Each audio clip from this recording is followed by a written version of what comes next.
Alright, so this is going to be a very big video. We got a lot to go over. So we're going to be talking about patch 1.2, which is live right now. Go get it on PC and console. Stadia will be following later this week. But also, we're going to be talking about some more leaked DLC information because this patch has revealed a bunch of information there. We're going to be talking about that here in just a moment as well. And then also we're going to be responding to the community and talking about how you guys feel about the patch and my personal experience with the patch as well so far. So let's dive in. Hey everyone, what's happening? Open World Games here. Hope you're doing good. And yes, I have the patch updated on my PC as well as my PlayStation 5, but so far on the PC the performance has actually improved a lot. I still have yet to test it, but you know, I am getting good frames now. Even better frames than before, so that is really good news. However, on the flip side of this, the police system for me is still very meh. I mean, they don't even get into cars and chase you down. If we check out what the police are doing here, they just chase you by foot. They should really be getting into cars, considering that we are so much into, I guess, the wanted system at this point. I mean, where are, like, this is Night City. Where are, like, the helicopters and stuff like that? That's what I'm asking. So this police system needs to be rehauled still. But let's dive into this right now and talk a little bit about some good news as well. This is actually really good to see. On the Cyberpunk Reddit, we can see that there are 21,000 concurrent users checking out Cyberpunk. Now, this is matching the launch numbers that Cyberpunk was seeing. I think it was about 21,000 through 26,000 users concurrently checking out the subreddit for Cyberpunk during its launch. So it's wonderful to see that this many people are becoming more interested in Cyberpunk. So could there be a chance that this game could rebound in the future? Honestly, CD Projekt Red really needs to keep pumping out these updates and improving the game because there is still an audience interest in this.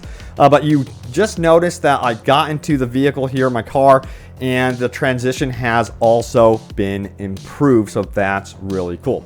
Now, we're going to be going over this recent leak. This comes from the original leaker. I covered his stuff recently, and he seems to be pretty legit. He's called Prickly Assassin. He goes on to say this: more info on upcoming content. He says, preface, of course, this information may change before official release. Now, he does say this information was found on the development end of Epic Games Store. As you can see, the images he provided right here.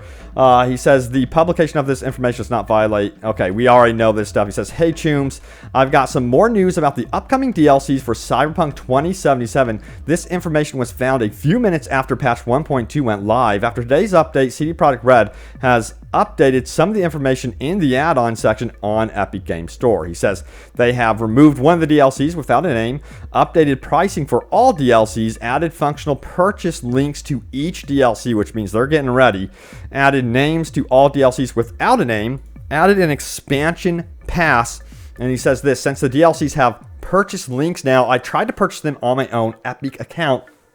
When I attempted to get the free and paid DLCs, Epic Games Store would say, sorry, but your account is blocked from making purchases. Please contact customer service. But the good news is that since CD Projekt Red added purchase links for the DLCs, they might add descriptions in a few weeks and months. So yeah, I do agree with him on that one.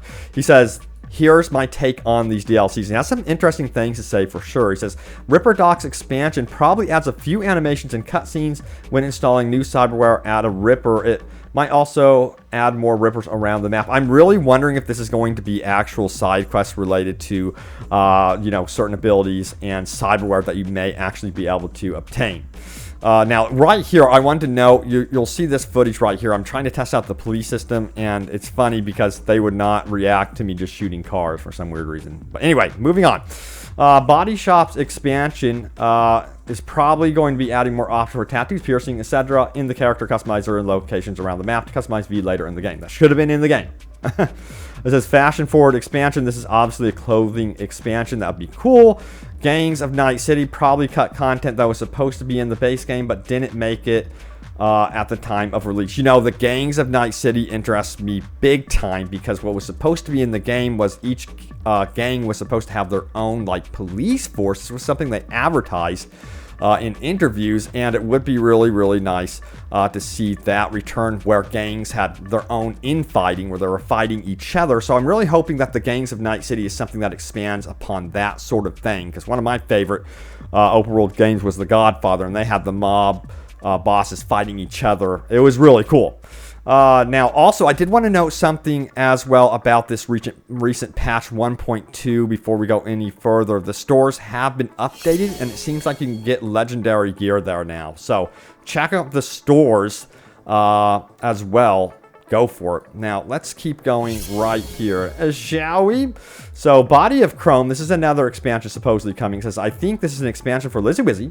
She's the only character that is mentioned to have a body that is all chrome. That makes a lot of sense, and perhaps they're going to have more actual customization options as well on top of that, but it's probably going to be related to Lizzie Wizzy, for sure. Maybe Elon Musk will make an appearance. Who knows? It says Rides of the Dark Future, probably cut content. I think it will add more vehicle customization such as paint jobs and tuning. It'd be really cool if this was also maybe more races in there as well. I think they can expand upon the racing stuff, make it more exciting. Now, the Relic is very interesting. It says, I don't really know what to make of this. Might be an expansion for Johnny Silverhand. So it was noted by someone that actually replied here. Let's see what they said about the Relic. This is really interesting. It says, leak is legit. The blurred skill tree is now called Relic. The Relic DLC will probably unlock this. So remember, there's a skill tree that we've never seen before, and it might be related to that. That's going to be called the Relic. Now, what about Neck Deep? It says here, I think it will include more endings or containing the sun ending. That one seems unfinished to me. And then it says Night City expansion. I think this will be the most interesting DLC. I think it'll add more interiors for buildings, etc. And maybe even buy apartments in different areas of the game. This sounds really big to me. Like, I think he is probably dead on about also the apartments coming, because they have been very, very interested in adding some sort of real estate to Night City.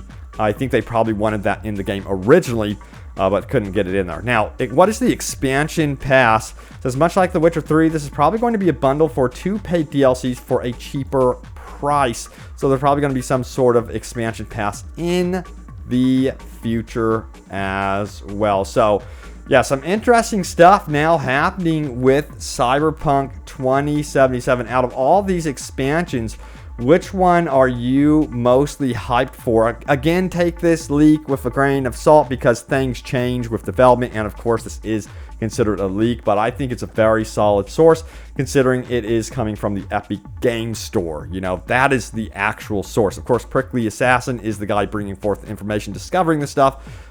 Shout out to him, but yeah, Epic Games Store is going to be your source here. Now, we have a discussion about patch 1.2 and how people are receiving it currently. This is really early feedback right now. It says, share your personal feedback here with the latest patch. Let's see what people are saying. They go on to say this: instant crash on launch for me, verified the files via Steam, but that didn't work either. Reinstalling now. Now, that could, if you are dealing with that, that could actually be because you have mods installed. And it did say they changed some sort of mod file structure. So be warned, that could actually cause crashes for you. I'm just letting you guys know that one. Now, also, I don't even know how to say this one. He says, they didn't fix the only side gig I need in order to 100% the game. Sad. I'm not getting a call from Regina for the Dirty Biz gig. I did some digging and found out that the Epistrophe mission broke it. And yeah, he's dealing with issues as well. And he reported the bug 3 months ago. More crashes right here. Launched game yesterday. Runs blurry smooth. No issues. Launched today after patch. And now I'm getting the black screen issue. All drivers up to date. Windows up to date. So some issues here with the patch, it seems. It says, I plan to read patch notes in my spare time. Okay, so yeah. People are having issues with the patch. You know, for me, it did boot up. But for some of you, it's not really working out as expected. I'm wondering how many people are using mods. Since 85% of the Cyberpunk community is on PC, I would expect a lot of people to be using mods. Now, This was noteworthy right here. This comes from Acrobatic Internal, who reviewed some of the most important quality of life improvements in patch 1.2. No bug fixes and quests related included. Thank you so much for doing this, giving this down. He says, multiple GPS improvements and fixes for the pathing in various activities and quests. Corrected use for cover for friendly NPCs. Added a physical reward for Regina for defeating all cyber psychos that can be found in her office. Skippy will now properly count NPCs that were killed or defeated with his help, regardless of installed mods and Cyware. Conversation with Skippy will be adjusted to the player's actions more dynamically. Now, Dalaman now only calls once when V is close to a lost cab in Epistrophe. He was calling me constantly. I just felt like telling him to shut up, but I haven't had that happen in my time since the patch 1.2. NPCs will no longer stay blocked on traffic lanes while in fear. NPCs hit by a car will now immediately run in panic now. Added different animation variation for pedestrians running away from vehicle. Sweet. Various immersion improvements and fixes in open world encounters and gigs. Added depth of field effect to the player's view at significant moments. Characters no longer teleport near player when in a holocall dialogue. Improved interruption system for scenes. Fixed multiple issues with high resolution textures failing to stream in. Improved camera movement when entering a vehicle. I noticed that. That's nice. Added an option to craft multiple items at once. Improved stability and performance on the engine and rendering engine. This is something I definitely noticed. Honestly, so far it's running much smoother for me at least. I couldn't believe how many problems I've been having with my PC because it's a top of the line machine. It could run Assassin's Creed Valhalla with ray tracing on at 60 frames per second, like 4K textures easily, and I've always struggled with this damn game, and I've wondered why, but now it's running bit by bit more smoothly. If only they had just delayed this game by like 6 months to a year, you know, they wouldn't have had such a rough launch. All right, so also there are some more opinions. I think we're good to go with some of the reviews from you guys, from the community, but let's go ahead and dive into the top comments, shall we? Let's do this. Oh boy, that might be a little loud. All right, so first of all, the previous video was of course about patch 1.2. It's massive. It's huge. It's actually 44 gigabytes on PC, 33 gigabytes on PS5, I believe. So let's see what you guys had to say about this. I guess typing out that whole list is what delayed the patch. Upo92 says, seeing the list, the question is how the hell was I able to beat the game on my PS4 back on December? I know the amount of problems the game actually had was revealed in that list. It still has problems, don't get me wrong, but I think there were like over 500 fixes that we know of on that in the patch notes. Now Ryan says this: Gorilla arms do 20% more damage. Now my melee build will literally punch holes through the very fabric of time itself. My guy hits like a dump truck. Noise. Cyril says this huge patch gives me a little hope for the future of the game, but indeed it proves that game wasn't ready for launch, as those fixes are more beta delivery fixes type. Yeah, I agree. Kenny says lots of fixes, but man, we still have a long way to go. I'm glad they didn't just throw in the towel, or at least not yet. Hell yes, I really hope they don't. This is an indication to me, with how big this patch actually is, it's an indication that they're serious. And Plastic agrees, says finally a step in the right direction. Offers Sir Doofy says this: it's still missing features. Yes, we know, bugs and performance first, features later. It must be that way. Exactly. So it's going to require patience. Ashish says this: props to CD Projekt Red, the dev team. This is awesome. These are the patches we need. If only all patched are this big, we can hope for the game to make a comeback. Yep. Brett says, I just read all the patch notes. There's a lot of stuff still waiting on the Series X version. There you have it. That should be out. You should. So, if it's not downloading automatically, by the way, on your console, you need to open up Cyberpunk. That's what I had to do to activate the update, just to let you know. So make sure you actually engage the game, and then it will start updating. That's what I had to do. Usually it updates automatically, but not in this case. But thank you all so much for watching. Stay tuned for more Cyberpunk 2077 news and open world gaming goodness, and I will see you all next time. Take care.